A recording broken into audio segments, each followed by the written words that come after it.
Aqui, o apóstolo Paulo está nesse capítulo 14 ensinando os irmãos qual é a liturgia que deve estar presente no culto, com destaque para a questão do dom de profecia. Por que o dom de profecia? Porque estava havendo um mau uso desse dom. Esse dom, ele estava sendo utilizado da maneira que não deveria pelos irmãos lá da igreja de Corinto. Portanto, é isso que significa a introdução do nosso comentário. No primeiro tópico, vem falando especificamente sobre o dom de profecia. Paulo compara o dom de profecia com o dom de falar línguas e interpretar línguas. São dons diferentes, como nós já vimos em outros capítulos, em outro estudo. O dom de profecia é um, o dom de falar em línguas é outro, e o dom de interpretar línguas é outro. Já vimos que o dom de interpretar línguas, ele pode se manifestar na mesma pessoa que está falando as línguas ou em outra pessoa. Então é um dom interessante porque ele admite essa versatilidade. Também é bom a gente destacar a questão das línguas estranhas ou línguas celestiais. Elas podem vir de três maneiras. A primeira delas, como sinal do batismo do Espírito Santo, como sinal que a pessoa foi batizada. É o que nós vemos lá em Atos capítulo 2, em que as pessoas falaram em outras línguas que elas não conheciam antes. Aí alguém vai poder dizer assim: ah, mas era só línguas aqui da terra. Não, não eram só línguas aqui da terra. O contexto permite entender que também eram faladas línguas desconhecidas. Você sabe por quê? Porque em certo momento você vê a multidão assistindo aquela cena e dizendo: eles estão bêbados, eles estão cheios de mosto, eles estão cheios de vinho, que era como chamava também o vinho naquela época, chamava mosto. Então, o que os discípulos estavam fazendo que parecia que eles estavam bêbados? Vamos pensar um pouquinho. Se eles estavam falando em outras línguas aqui da terra, o que era o teor dessas línguas? Eram mensagens de glorificação a Deus, de exaltação a Deus. Ora, um bêbado não faz isso, não é verdade? Então, isso não seria motivo para as pessoas ao redor dizerem: eles estão bêbados. Alguma outra coisa eles estavam fazendo que parecia o comportamento de um bêbado. Ora, nós sabemos que quando uma pessoa está bêbada, ela não fala coisa com coisa. Ela fala muitas coisas que você não entende. Então, isso permite a gente deduzir que eles estavam se referindo a línguas que não entendiam, que não eram conhecidas daquelas pessoas, línguas que não eram aqui da terra. Porque lembre que havia várias pessoas estrangeiras em volta que estavam entendendo várias coisas que os discípulos estavam falando. Mas por outro lado havia alguma coisa que eles estavam fazendo, que os discípulos estavam fazendo, que fazia as pessoas concluírem: eles estão bêbados. Isso provavelmente eram as línguas estranhas, línguas celestiais, línguas que não eram aqui da terra. Então ali nós temos as línguas como sinal do batismo com o Espírito Santo. Você vê isso também em Atos capítulo 10, quando Pedro vai à casa de Cornélio, ministra a eles, e eles são batizados com o Espírito Santo. Olha, como é que o apóstolo Pedro e os outros judeus que estavam com ele naquela comitiva, que ele não foi sozinho, como é que eles souberam que Cornélio foi batizado com o Espírito Santo com a sua família? Através do falar em línguas estranhas. Você vê isso também lá em Atos, eu não lembro se é 16 ou 19, quando o apóstolo Paulo chega num certo lugar que já tinha crente. E ele, que bom, já são crentes em Jesus, já foram batizados com o Espírito Santo? Ele diz: o que é isso? Batizado com o Espírito Santo? Não sabemos o que é isso. Não, pera lá, vamos já orar por você, Jesus vai batizar. E batiza. Como é que eles souberam que as pessoas foram batizadas? Através do falar em línguas. Então essa é a primeira manifestação das línguas, sinal do batismo com o Espírito Santo. A segunda manifestação das línguas é o dom de línguas, que é desse que o apóstolo Paulo está tratando aqui. É o dom de línguas. Mas tem a terceira manifestação, que é a pessoa que já é batizada com o Espírito Santo, é cheia do Espírito Santo em algum momento, e essa pessoa começa a falar em línguas não como dom, mas como manifestação da presença de Deus na vida dela. Então veja que para essa terceira manifestação não precisa de interpretar línguas. Por quê? Nós temos muitas pessoas hoje em dia falando o seguinte: olha, a Bíblia fala, o apóstolo Paulo escreve, que se não tiver quem interprete, fique calado, ou seja, proíbe falar línguas estranhas. Não é bem assim. O próprio apóstolo Paulo lá na frente vai escrever: irmãos, não proíbam falar em línguas. Olha só, então não é para proibir, mas é aquela pessoa que fala em línguas como dom, trazendo uma mensagem para a igreja, e vê que não tem quem interprete, é para parar, porque não vai ter quem interprete, aquela mensagem vai ficar sem conhecimento. Ou então, como escreve o próprio apóstolo Paulo, ore a Deus para que Deus interprete, para que Deus lhe dê a capacidade de interpretar. Nós temos relatos de pessoas que trouxeram uma mensagem à igreja em línguas estranhas e depois elas próprias traduziram. Ou às vezes um traz a mensagem em língua estranha e Deus levanta outra pessoa para interpretar aquela linguagem. Então é sobre isso que o apóstolo Paulo está falando aqui, e mostrando que o dom de profecia, ele é equivalente a essa dupla concessão de dons, de falar e de interpretar. Aí se trata também de uma profecia para a igreja. E ele escreve para que os irmãos busquem esse dom, sigam o amor e procurai com zelo os dons espirituais, mas principalmente que profetizeis, ou em outras traduções está assim, principalmente o dom de profecia. Por quê? O dom de profecia é essa capacidade de você falar em nome de Deus. Não é uma simples pregação, não é um simples ensino. Quando eu estou pregando, eu não estou profetizando. Quando eu estou ensinando, como eu estou fazendo agora, eu não estou profetizando. A profecia é diferente da pregação, a profecia é diferente do ensino. É algo além, é algo que está mais elevado. Então, nesse dom de profecia, também está a capacidade para profetizar eventos futuros, para dizer coisas que ainda irão acontecer, coisas certas, determinadas, coisas que realmente você pode conferir a olho nu se realmente aconteceram. Agora, claro, nós temos que tomar cuidado com aquelas profecias genéricas que estão por aí no nosso meio. Olha, Deus está me revelando que alguém aqui vai ser curado. Deus está me revelando que esse mês ele vai abrir porta de trabalho para alguma pessoa que está aqui no salão, aqui na plateia. Isso daí são profecias genéricas, meio que autorrealizáveis. Claro que numa grande multidão de pessoas vai ter alguém que ao longo de um período considerável vai conseguir uma porta de trabalho, vai conseguir uma bênção. E ainda tem isso, olha, Deus está me revelando que Ele vai conceder uma bênção especial para alguém aqui no salão nesse mês que vai chegar. Ora, isso daí é uma coisa bem genérica, né, irmão? Uma coisa meio que autorrealizável. É o que na matemática a gente chama de teoria dos números grandes. Quando você tem um grande número de pessoas, você vai encontrar ali naquele meio qualquer situação que você imaginar. São coisas que nós chamamos de coincidência, mas que na realidade a própria matemática explica. Quando você tem uma grande multidão, você tem um grande número de pessoas, qualquer situação, qualquer coisa que você procure, você vai encontrar ali no meio daquelas pessoas. Situações de pessoas, principalmente situações genéricas. Situações, olha, tem pessoas aqui que elas estão atribuladas. Olha, no meio de uma multidão, como nós estávamos ontem aqui na igreja, vai ter gente que está na igreja, mas veio atribulada, veio sentindo de Deus algum problema sério na sua casa. Outros vão olhar e dizer, olha, tem gente aqui doente. Claro que vai ter pessoas doentes aqui no nosso meio. Tem pessoas aqui que estão preocupadas por causa de um parente, um amigo que está desviado. Então são coisas bem genéricas que nós vamos encontrar em qualquer multidão. Isso não é profecia. Então quando você vê esse tipo de coisa aparecer, já fique logo com o pé atrás. Esse profeta aí está muito genérico, porque a profecia ela é algo certo, é algo determinado e determinável, é algo que você pode constatar a olho nu, é algo que você pode conferir de forma visível. Então cuidado com as falsas profecias e falsos profetas, que foi uma das coisas que Jesus falou que ia acontecer nos últimos tempos. Nos últimos tempos haveria o quê?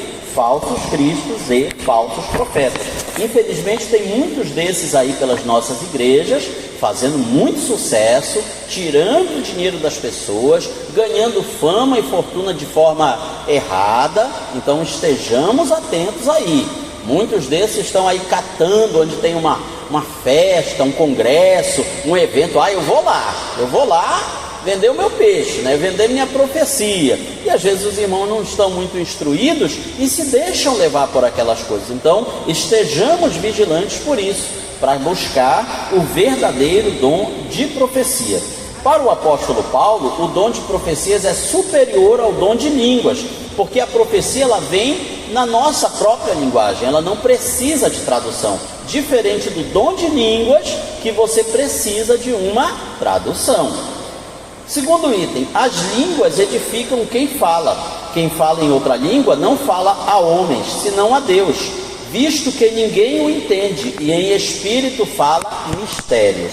Aqui a gente derruba aquela ideia de que o falar em línguas tem que ser uma língua aqui da terra, porque você vai encontrar grupos religiosos aí para fora que dizem, tá bom, eu acredito no batismo com o Espírito Santo, eu acredito no falar em línguas, mas não é esse, como é a expressão que eles adoram usar, não é esse labachúrias que os crentes falam aí, tem que ser uma língua aqui da terra, que possa ser entendida. Não, não é bem assim.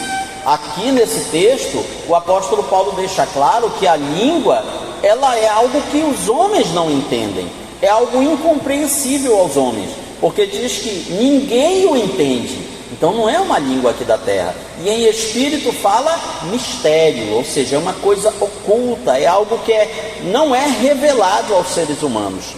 Então aqui, que tipo de língua o apóstolo Paulo está falando? Justamente aquela língua estranha, aquela língua dos anjos, aquela língua celestial, aquela língua que não tem tradução na nossa linguagem.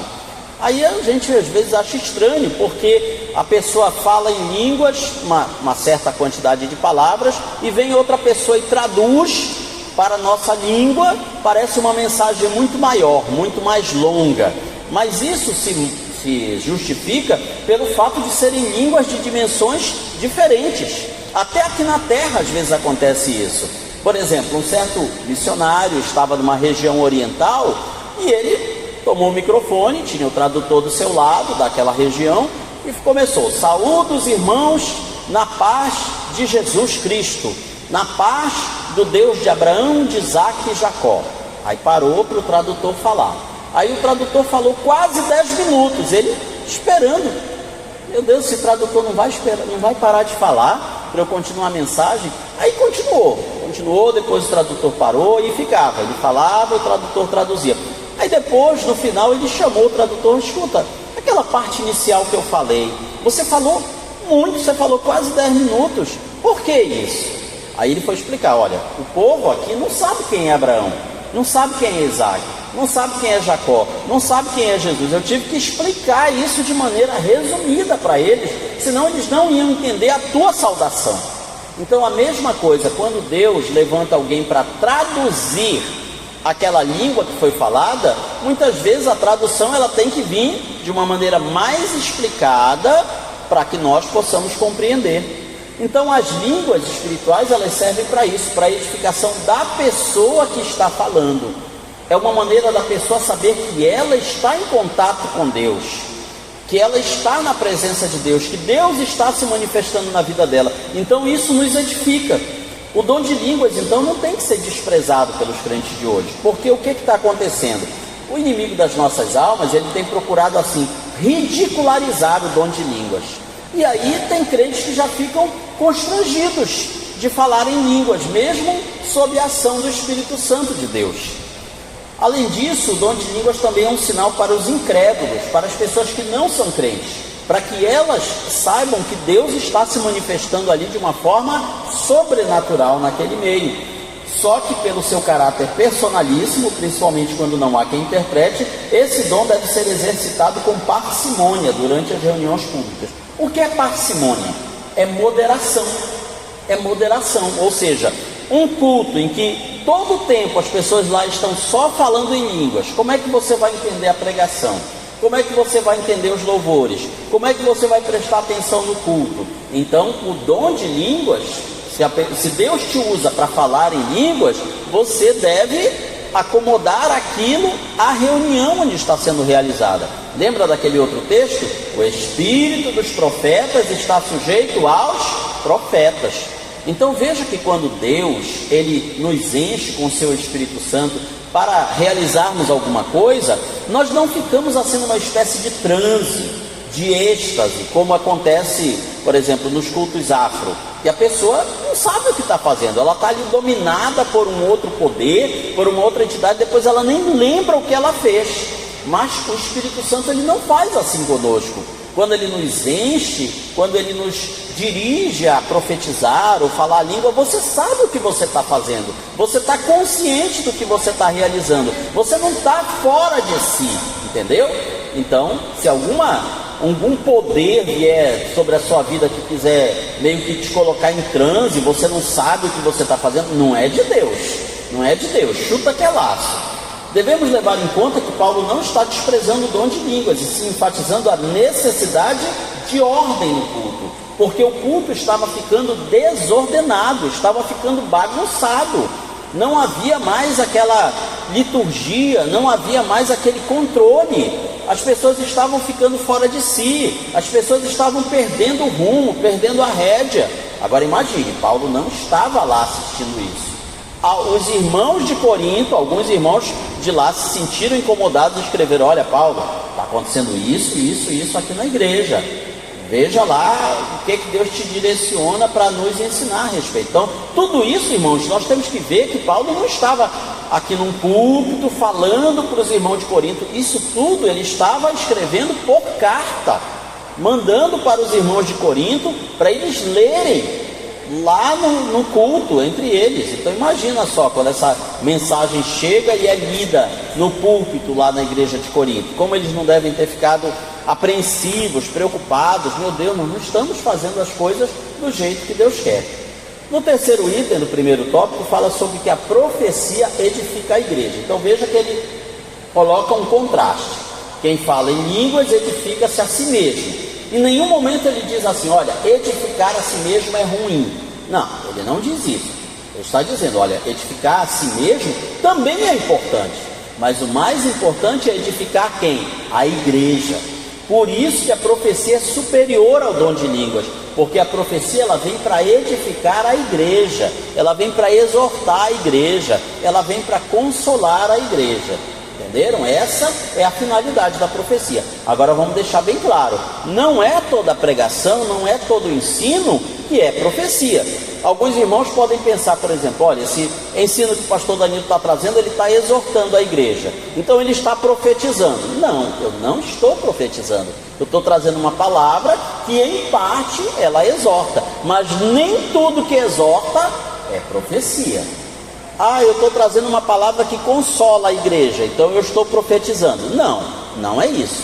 Uma palavra que consola a igreja é uma coisa, a profecia que consola é outra coisa. Então nós precisamos aprender a distinguir um do outro para evitar chamar de profecia algo que na realidade é uma pregação, é um ensino, entenderam?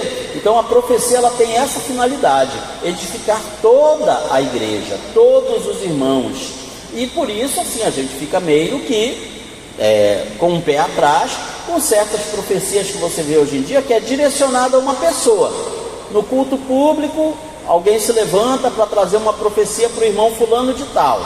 Aquilo lá está edificando a igreja? Aquilo lá realmente está servindo para exortar e consolar a igreja? Tem que examinar. Talvez sim, talvez não. Aqui edificar significa construir, levantar. A igreja é um edifício que ela está em construção, espiritualmente falando. Ela só vai ficar pronta no dia que Jesus disser: olha, está pronto, agora eu vou arrebatar a igreja. Aí sim, mas por enquanto ela ainda está em construção. E a profecia é como se fosse um dos operários dessa construção. Segundo tópico, nos fala mais último culto. A profecia é mais útil. Veja o que Paulo escreve: eu quisera que vós todos falassem em outras línguas. É isso que Paulo queria. Queria que todos os irmãos tivessem o dom de línguas. Muito mais, porém, que profetizassem. Ele queria muito mais que os irmãos tivessem o dom de profecia. Pois quem profetiza é superior ao que fala em outras línguas, a não ser, salvo se as interpretar, para que a igreja receba edificação. Veja que quando Paulo está dizendo que, olha, o que profetiza é superior ao que fala em outras línguas, Isso também não é menosprezando quem não tem dom de profecia e muito menos exaltando quem profetiza. Nós temos no meio evangélico pentecostal a péssima mania de colocar os irmãos que têm o dom de profecia assim num patamar mais elevado. Olha, o irmão é profeta, parece que é assim infalível, intocável. Não é assim. Nós temos que ver os profetas que relata ao longo da Bíblia. Tinha muito falso profeta. Então também tinha profeta que era verdadeiro e depois acabou caindo em pecado, fazendo alguma coisa errada. Portanto, você ter o dom de profecia ou outra pessoa ter o dom de profecia não significa que essa pessoa é infalível, não significa que essa pessoa é intocável, não significa que tudo que essa pessoa fizer você tem que dizer amém, nada disso. Veja que em outro trecho da sua carta, o próprio apóstolo Paulo ele escreve o seguinte: 2 ou 3 profetizem e os demais façam o quê? 2 ou 3 profetizem e os demais julguem. Ah, pastor, mas a Bíblia não diz que nós não devemos julgar para não sermos julgados? Mas não é bem assim. Quando se trata de profecia, nós somos exortados a julgar a profecia. Vamos analisar essa profecia. O que ela está dizendo? Ela está dizendo coisa com coisa? Ela é uma profecia que edifica a igreja, que exorta a igreja, que consola a igreja? Ou será que ela é uma profecia daquelas genéricas, daquelas profecias que você podia dizer em qualquer lugar, em qualquer ambiente, que se encaixava perfeitamente? Então nós temos que ficar atentos para esse tipo de coisa. O que mais temos hoje em dia nos nossos púlpitos são pessoas dizendo: eu como profeta de Deus te digo isso e aquilo. Será que realmente aquilo está sendo ministrado é uma profecia? Será que aquela pessoa realmente está se comportando como um profeta de Deus? Então é isso que nós temos que ficar atentos, porque nos dias de hoje o inimigo das nossas almas ele tem levantado também muitos falsos profetas.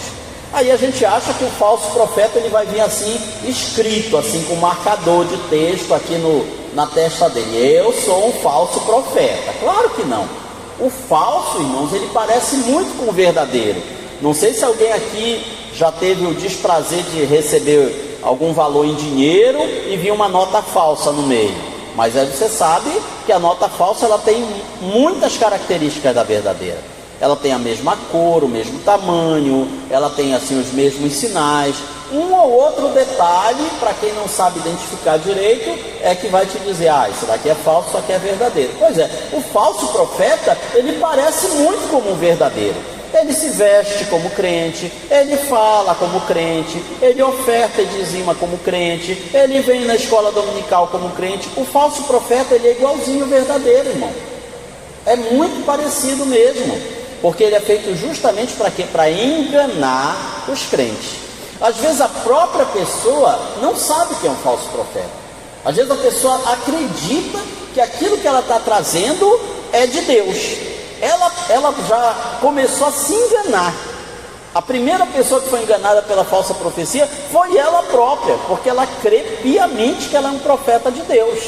Agora tem outros que não, tem outros que sabem que são falsos profetas, sabem que estão enganando as pessoas, sabem que aquilo que eles transmitem não é de Deus, é da própria inteligência deles, é da própria carne deles. Tem desses dois tipos. Tem o falso profeta que sabe que é falso, e tem o falso profeta que não sabe que ele é um falso profeta. E que se um dia ele for confrontado por alguém, dizer: olha, você é um falso profeta. Não, eu não sou. Eu sou um profeta de Deus, desde o ventre da minha mãe, tipo Jeremias, tipo Isaías, Ezequiel. Eu sou dessa linha aí. Então precisamos estar bem atentos para que realmente a profecia ela venha edificar a igreja. Alguma pergunta até aí, irmãos? Alguma dúvida? Algo que os irmãos queiram comentar? Segundo tópico, mais útil no culto. A profecia é mais útil, né? Já estamos falando sobre essa parte. E aqui tem um ponto interessante. Lembre-se que Paulo está tratando sobre ordem no culto. Organizar significa, dentre outras coisas, escolher o que deve ser priorizado e o que deve ser considerado secundário. Você, por exemplo, está dirigindo um culto. Aí te passam a programação, irmão fulano para pregar, irmão fulano para cantar, grupo de coreografia para apresentar. Você olha aquela lista de, meu Deus, não vai dar tempo de fazer tudo isso não. O que é mais importante? Deixa eu ver o que é mais importante aqui. Vou marcando aqui com a minha canetinha.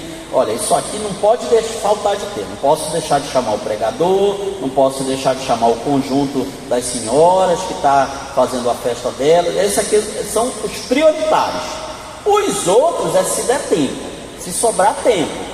Aí tem muito dirigente que anuncia, olha irmãos, a programação hoje está grande, não sei se vai dar para chamar todo mundo, nós vamos priorizar o que é importante, os outros, se não forem chamados, pelo amor de Deus, não vão se desviar, não vão se aborrecer comigo nem com Jesus, tá? Fica para uma outra oportunidade. Pois é, então é isso que significa organização. Você tem que priorizar o que realmente não pode faltar naquela lista, naquele culto, naquela reunião. É disso que Paulo está tratando. Então ele deixa claro, olha, a profecia é importante? Profecia deve ter a sua oportunidade no culto? Sim, mas os demais dons também são importantes. É como se fosse um trem. Você tem a locomotiva, seria a profecia, e os outros vagões seriam os demais elementos do culto, os louvores, a pregação, a revelação e assim por diante.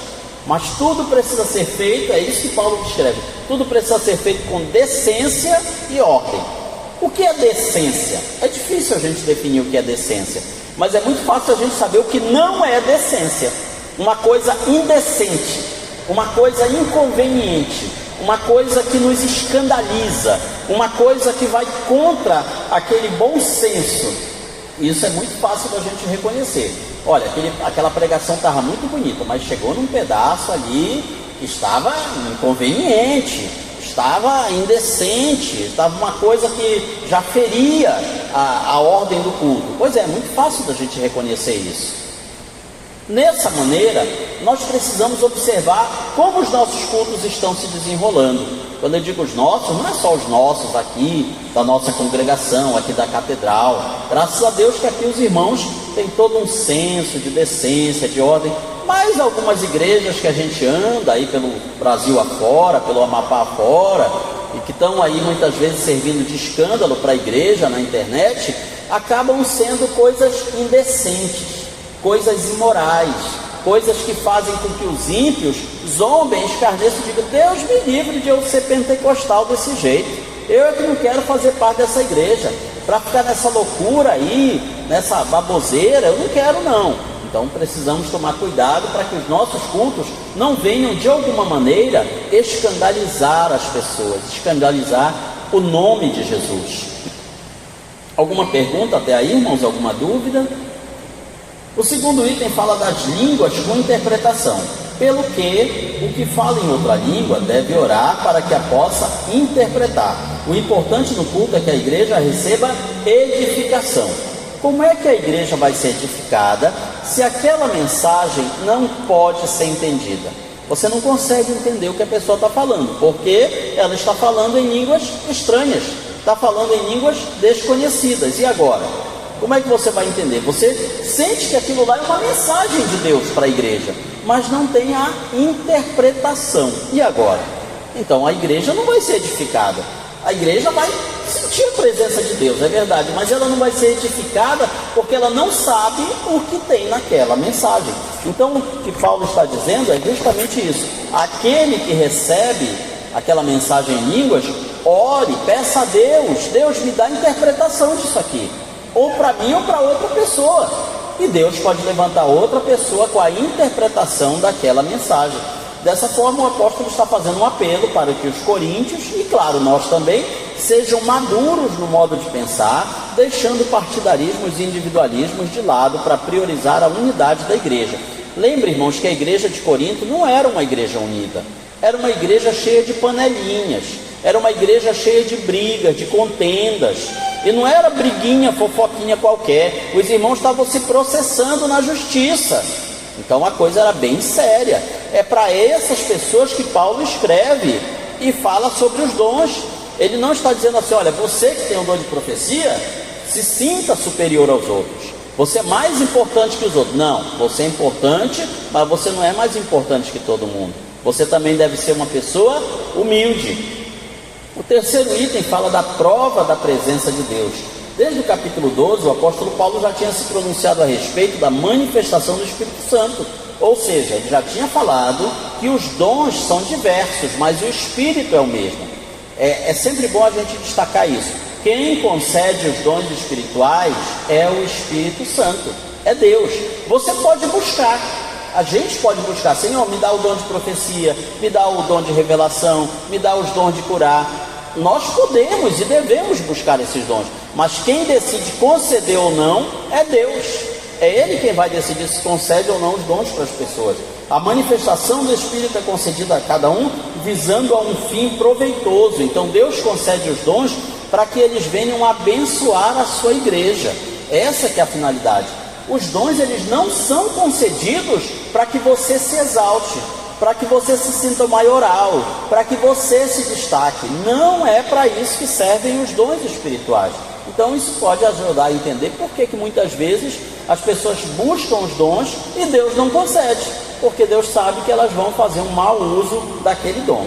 Hoje em dia o Espírito Santo tem se manifestado de muitas maneiras. Muitas das pessoas que são usadas por Deus são bajuladas, até idolatradas, e por vezes isso acaba subindo a sua cabeça. Acontece muito no nosso meio. Pessoas que Deus concede um dom, essas pessoas começam a manifestar esse dom da maneira correta, da maneira legítima, porém, depois de algum tempo, sendo bajuladas, sendo idolatradas, sendo exaltadas, aí aquilo já começa a mudar a cabeça da pessoa. A pessoa começa a achar que ela é o escritor, em vez de ser a caneta. E aí, nesse caso, o dom começa a se afastar daquela pessoa. O dom verdadeiro acaba se afastando. E aí, para a pessoa dizer: poxa, eu não posso chegar para as pessoas e dizer assim: olha, eu perdi o dom, Deus tirou o meu dom de profecia. Aí a pessoa começa a inventar a profecia da carne, começa a inventar a profecia falsa, começa a usar técnicas de animação de auditório para manter os irmãos animados. E a gente sabe que tem igrejas que querem justamente esse tipo de pessoas. Ah, eu quero um pregador de reteté, eu quero um pregador de avivamento. Tem dirigente que fala logo isso: onde é que eu posso encontrar um pregador bom de avivamento? Tem muito isso procurando. Por quê? São pessoas especializadas em animar a multidão, animar a plateia. A gente pensa: puxa vida, mas será que as pessoas se deixam enganar tão facilmente assim? Sim, elas se deixam. Uma pessoa, ela pode ser muito esperta, muito inteligente, difícil de você enganar. Mas quando você está com uma multidão de pessoas, é muito fácil de você manipular. As massas são fáceis de serem manipuladas. E quanto maior a massa, mais fácil de você manipular a massa. Então tem pregadores e animadores que são especialistas nisso. Porque já perderam o verdadeiro dom e acabaram desenvolvendo um falso dom de pregação, de ensino, de profecia. Mas nada disso substitui o verdadeiro dom do Espírito Santo, porque ele faz conforme ele bem quer. Ele faz para edificar a sua igreja. E o terceiro e último tópico fala sobre a ordem no culto, que talvez isso é o que falta em algumas igrejas pentecostais e neopentecostais nos tempos atuais. A ordem no culto. O que a gente vê é a desordem no culto. Parece que não tem pé nem cabeça. Parece que depois que começa o culto, meu irmão, não tem rumo, não tem hora para acabar, não tem, o pregador fica até perdido. E agora? Como é que eu vou conseguir pregar nessa agitação toda? O que eu vou fazer aqui? Aí muitas vezes ele vai na onda, né? Segue ali junto com a multidão. Mas na realidade, a ordem no culto tem que haver uma participação de todos. Veja o que escreve o apóstolo Paulo: que fazer, pois, irmãos? Quando vos reunis, um tem salmo, outro doutrina, este traz revelação, aquele traz outra língua, outro traz interpretação, seja tudo feito para a edificação. Então veja que nesse sentido, o nosso modelo assembleiano é um dos que mais se aproxima do que Paulo está dizendo. Porque muitas vezes nós começamos: olha, o irmão fulano vai fazer a oração inicial. Primeiro hino, a irmã fulana vai cantar. Segundo hino, o irmão Cicrano. Terceiro hino, o irmão Beltrano vai cantar. O irmão Zezinho vai fazer a leitura oficial da palavra. Aí depois vamos ouvir uns testemunhos aqui. Vamos abrir oportunidade para os irmãos testemunharem alguma bênção que contaram. A pregação oficial vai ser com o irmão Cicrano, já está avisado. Nada de pegar as pessoas na hora, isso não é muito bom. O ideal é que a gente avise com antecedência, certo? Esse é o ideal. Tem uns e outros que gostam assim de pegar de surpresa, mas o ideal é que você avise até para a pessoa preparar alguma coisa melhor. Às vezes o irmão, olha, pega em cima da hora, ó irmão, você vai cantar. Aí às vezes a pessoa, puxa vida, eu queria cantar um hino tal, estava com ele na cabeça, mas eu não deixei, não trouxe o playback, ficou em casa. Se tivesse me avisado, eu trazia e cantava algo melhor. Então por isso que na medida do possível é bom a gente avisar antes dos irmãos. Claro, sempre vai ter aquelas igrejas em que a gente avisa os irmãos que eles vão ou cantar, ou pregar, ou dar um testemunho, fazer alguma coisa, e no dia misteriosamente o irmão falta. Acontece, mas na medida do possível a gente avisa. Então veja que esse nosso modelo, ele oportuniza para maior número de pessoas a participação. É diferente da liturgia de algumas igrejas em que só uma pessoa canta, prega, ora, faz tudo. Você vai lá só para ser plateia, só para assistir. Claro, tem gente que gosta disso. Tem gente que gosta, não, eu não quero ter que subir no púlpito para falar nada, eu quero só chegar, sentar e assistir. Aí, claro, sempre vai ter pessoas para serem plateia. Mas no nosso modelo assembleiano tradicional, a gente dá mais oportunidades. O irmão pode até não querer. Não, eu não quero pregar, não quero cantar, não quero testemunhar, quero só sentar aqui e assistir os irmãos. Mas pelo menos você dá mais oportunidades, para que as pessoas também vão desenvolvendo os seus dons, vão treinando melhor a maneira, a sua postura aqui no púlpito, a sua forma de falar. Tem até algumas igrejas em que depois que o irmão ministra alguma coisa, principalmente entre os jovens, mais jovem fazia assim aquela tabelinha no papel e dizia, colocava uma pontuação, olha, fulano na nota de 0 a 10, o louvor dele foi 5, a pregação dele foi 7, e assim fazia. Mas por quê? O que faltou? O que falta melhorar? Aí os outros vinham sugerindo, olha, faltou para você mais postura, faltou uma voz melhor, faltou assim você gaguejar menos e outras coisas assim.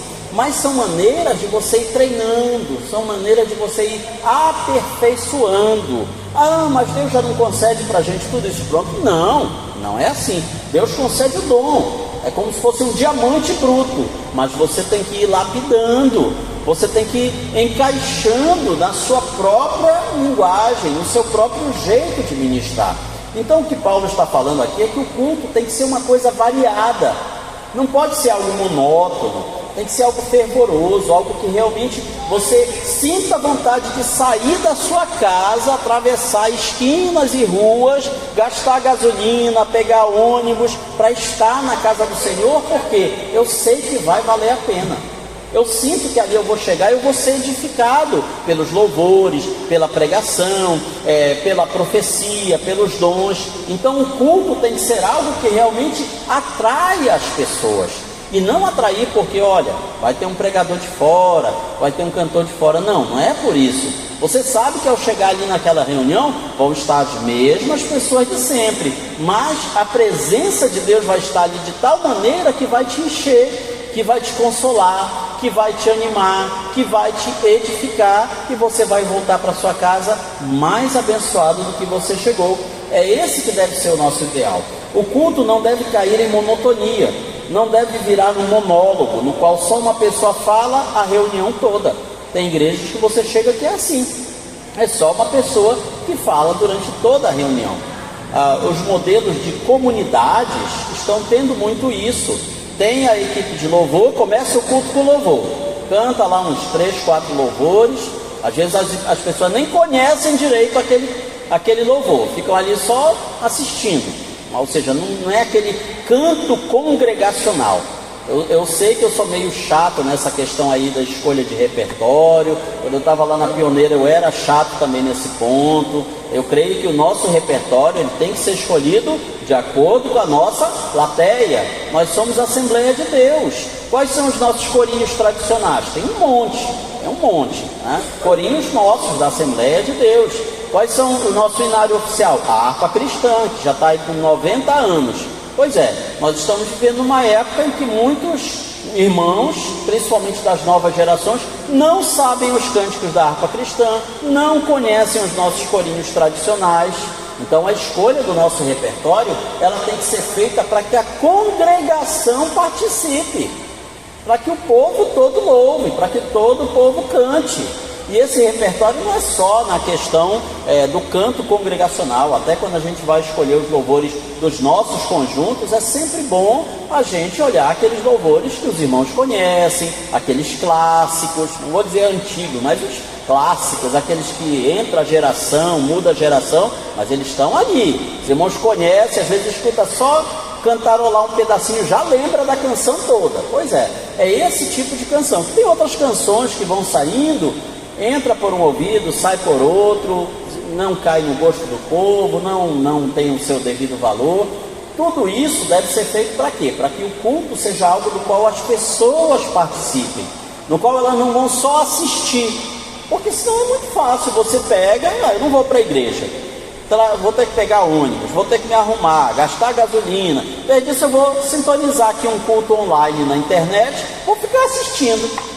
Que hoje tem muitos canais no YouTube só transmitindo culto online, tanto da nossa igreja quanto de outras igrejas. Então, isso foi um grande avanço, por um lado foi. Os irmãos que, por exemplo, não podem ir ao culto, não tem como se deslocar fisicamente, então, para esse é muito bom. Mas, por outro lado, tem irmãos que, olha, se eu for para o culto, é a mesma coisa que eu ficar aqui em casa assistindo pela tela, pela televisão, pelo celular, é a mesma coisa. Então nós não podemos deixar que o culto seja assim. O nosso culto ele tem que ser tão avivado, tão fervoroso, que as pessoas que estão assistindo por uma tela de celular ou pela televisão digam: puxa vida, eu queria tanto estar ali com os irmãos, não posso, estou tendo que assistir aqui pela televisão, pelo celular, mas eu queria tanto, olha, esse culto está muito bom, eu queria estar lá no meio com os irmãos. Esse deve ser o nosso ideal, irmãos. O ideal é que o nosso culto a Deus seja assim tão bonito, tão avivado, que aquela pessoa que não foi fulano, fulano, tu perdeu o culto hoje, olha, estava uma bênção o culto, estava tão bonito, tão avivado, mas o que era que tinha? Tinha pregador de fora? Não. Tinha cantor de fora? Não. O que é que tinha então? Tinha a presença de Deus ali. Você perdeu ali essa presença de Deus na sua vida ali naquela reunião. Esse seria o ideal, irmãos. Não pode ser aquele culto a Deus que depois aquele outro que não viu manda um zapzinho: aí, irmão, como é que foi o culto hoje? Não perdeu nada, insulso que só, sem graça, mesma coisa de sempre, não perdeu nada de não ir. Infelizmente muitos cultos estão ficando assim. Por quê? Porque já não tem a manifestação da presença de Deus. O Espírito Santo já não está mais agindo nos corações daquele culto, e é isso que deve nos preocupar. A participação com ordem. Paulo aqui está falando sobre a questão das manifestações de línguas.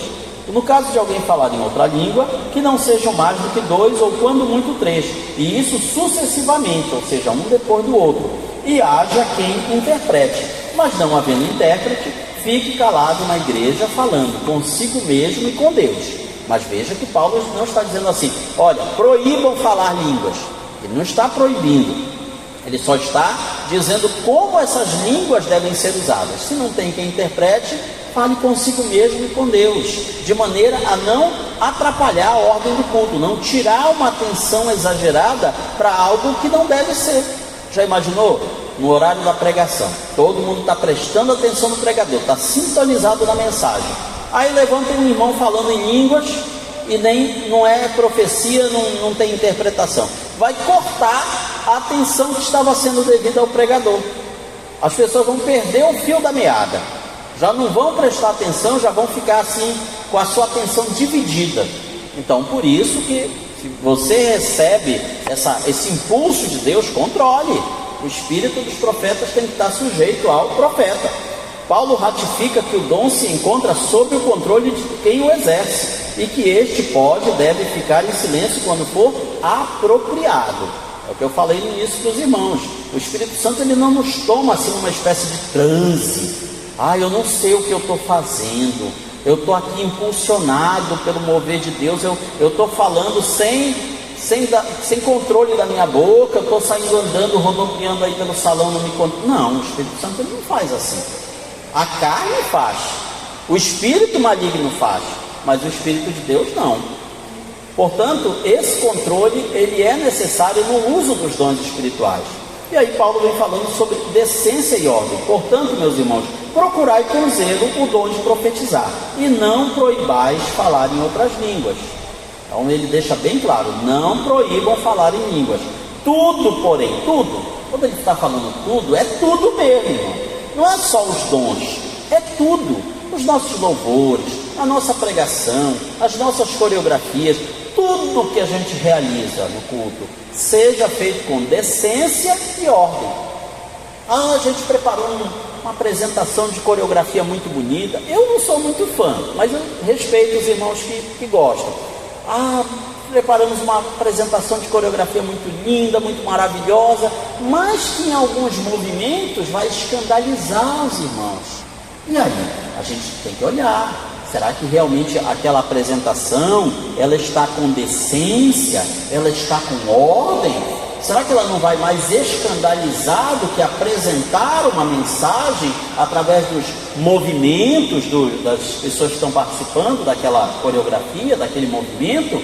Porque a coreografia é isso, né? Você está trazendo uma mensagem, não com a sua voz, mas com os movimentos do seu corpo e com as roupas, os adereços que você usa, faixas, bandeiras, outros objetos.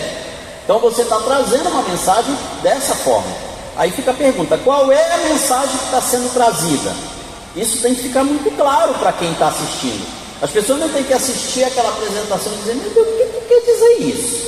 Daí, qual é a mensagem que está sendo trazida? O que eu posso extrair disso daí para a minha vida espiritual? Ou será que está sendo uma mera apresentação artística? Então tudo tem que ser feito com decência e ordem. A mesma coisa a pregação. O pregador assume o microfone, olha irmão, vou pregar 1h30. Misericórdia, 1h30 já é o tempo de uma partida de futebol. Não pode ser assim. Tem que haver também um equilíbrio, um controle, um balanço naquilo que está sendo realizado. Eu vou cantar um hino, o pastor me deu oportunidade para cantar um hino, mas eu vou cantar 3, porque é para Jesus. Isso daí não é decência nem ordem. Então veja que nós temos esse sério problema no nosso meio evangélico pentecostal, irmão. Eu nasci e me criei na Assembleia de Deus, vi isso acontecer dezenas de vezes, e acho que ainda vou ver mais outras dezenas de vezes acontecendo. Mas a gente tem que combater isso, a gente não pode normalizar isso, a gente não pode aceitar isso como uma coisa normal. Isso são coisas que nós podemos corrigir. E parece que quando chega assim nas grandes festas, graças a Deus que a gente não tem muito esse problema aqui na catedral, mas tem muita igreja que quando chega nas festas, parece que assim, o bom senso e a organização foram embora e deixaram mesmo de mala arrumada, porque você vê desorganização, você vê falta de ordem, você vê problema na liturgia do culto, você vê toda uma série de problemas que acabam muitas vezes tirando o brilho da pregação, do louvor. Aí as pessoas saem daquele culto murmurando, puxa vida, aquela festa estava bonita, mas não era para ter tido aquilo, aquela parte lá dava para eliminar, não fez nenhuma diferença, podia ter melhorado nisso aqui, podia ter sido melhor nessa parte. Faltou o quê? Faltou mais planejamento, faltou mais organização. E nós não temos nem desculpas dessas coisas, irmãos, porque todo o tempo a gente está fazendo festa na igreja. Todo o tempo, tanto é que nós temos um calendário de eventos. Então a gente sabe exatamente quando vai ser as festas, o que você gastou na festa passada, o que deu certo na passada que a gente pode melhorar na futura. As pessoas não fazem esse balanço. As pessoas não fazem essa reunião, digamos, pós-evento, pós-congresso. Olha, vamos reunir aqui a liderança. O que foi que deu legal nessa festa? Isso. O que não foi bom? O que a gente tem que corrigir para a próxima? Aquilo ali e mais aquilo outro. E nesse ponto, as pessoas do mundo são mais sábias do que nós. Por exemplo, todo ano tem carnaval, certo? Numa época dessas agora, já está definido o tema do carnaval do ano que vem. Para o mês eles já vão começar a compor os sambas enredo, para depois escolher qual vai ser a música principal. Quer dizer, tem todo um planejamento, tem toda uma organização. Quando é do meio do ano para frente, já vão definir todinhas as fantasias, já vão preparar cada um as alegorias, fazer as montagens dos carros, tudo isso com um ano de antecedência. E nós muitas vezes queremos em cima da hora fazer uma festa, fazer um evento, vamos fazer pela fé. Deus vai abençoar, Deus vai abrir as portas aí. Então não pode ser dessa maneira, tem que ser tudo com decência e ordem. Não é apenas a questão dos dons espirituais, mas tudo na liturgia do culto deve ser feito com decência e ordem. Então, para encerrar aqui, no finalzinho aqui do terceiro tópico, a questão da profecia ser julgada. Eu achei bom destacar de novo esse ponto aqui para os irmãos. Continuando sua instrução, enquanto alguém profetiza, os outros julgam. Julgar significa discernir, avaliar o que está sendo dito, retendo o que for bom. Após enfatizar que a profecia deve ser julgada, as palavras do apóstolo a respeito do silêncio da mulher visavam a tratar diretamente dessa questão de julgar e analisar a fonte e o sentido da profecia. Por quê? Logo depois de destacar a questão de que nós temos que analisar as profecias, Paulo traz aquele famoso versículo polêmico: as mulheres estejam caladas nas igrejas. Eu digo assim, é uma missão impossível, Paulo, não dá. Mas em que sentido ele queria dizer das mulheres estarem caladas nas igrejas? O que acontecia? Não é da mulher não poder pregar, da mulher não poder ensinar, não é isso que Paulo está dizendo. O problema que estava acontecendo era lá na igreja de Corinto. As mulheres, elas estavam tumultuando os cultos, porque elas interrompiam a pregação, interrompiam o louvor, elas estavam assim, se descobrindo a sua liberdade. Vou explicar melhor. Na antiguidade, naquela época, o normal nas mulheres era estarem quietinhas nos eventos religiosos, era estarem ali em silêncio. Quando veio o cristianismo com a proposta, olha, vamos jogar tudo isso para longe, Cristo nos libertou, aí o que aconteceu? As mulheres lá de Corinto, que eram mulheres assim, vamos dizer, com uma personalidade mais forte, elas disseram, é verdade, a gente é livre em Jesus, então a gente pode questionar, a gente pode criticar, a gente pode fazer tudo, porque nós somos livres em Jesus. E com isso elas estavam bagunçando os cultos. Era esse o problema. E é nesse sentido que Paulo vem dizendo assim, a mulher esteja calada na igreja. Ou então pergunte em casa para o seu marido, ou no caso pai, né, se fosse filha. O certo é que ela não interrompesse o culto, não interrompesse a pregação, os louvores, a liturgia do culto para questionar o que estava sendo falado, o que estava sendo dito. Mas a gente pode fazer isso quando está tendo um estudo bíblico, é verdade. Mas aqui Paulo estava falando do culto em geral, que as mulheres estavam atrapalhando. Veja, portanto, que esse versículo não tem nada a ver com algo do tipo, olha, a mulher não pode ensinar na igreja, a mulher não pode pregar na igreja, a mulher não pode ser pastora. Não tem nada a ver com isso. Claro que naquela época provavelmente não havia pastoras. Por quê? A igreja estava começando. Quando Paulo escreve isso aqui, não tinha nem 30 anos a igreja, ainda estava dando seus primeiros passos, estava engatinhando ainda. Mas já tinha as primeiras diaconisas, ou seja, nós já vimos mulheres no ministério.